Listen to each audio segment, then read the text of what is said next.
Saka orizato siluin na mamin paning ato tungin ang mahoy na gengeni ama amwang a permine to pancing mahun sing kyalo abram mai sen jakop pasya de pasya Daniel bantu pawang hide Vatu mi tenga puasa din Koi koi yong zong Lungwana tatat sesu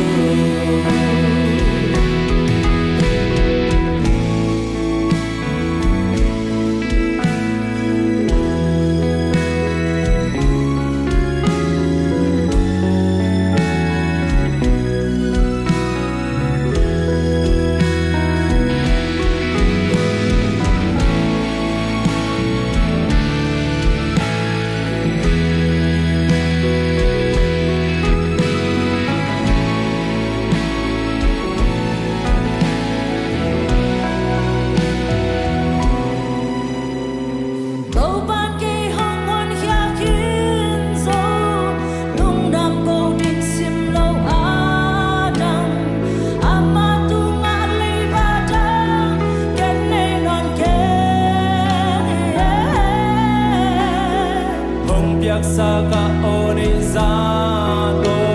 siluin na mamin paning ato tungin ang mahoy na gengeni ama amwang a permite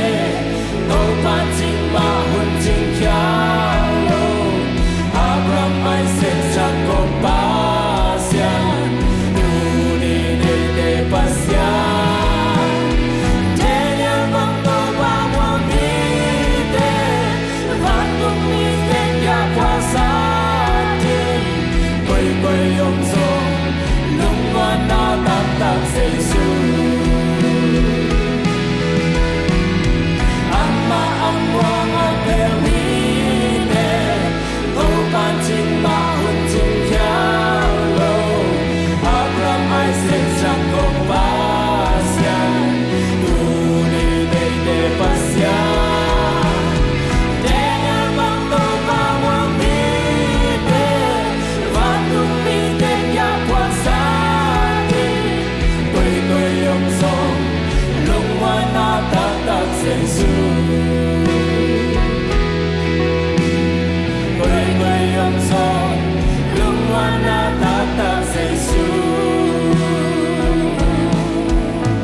min tanai ta hen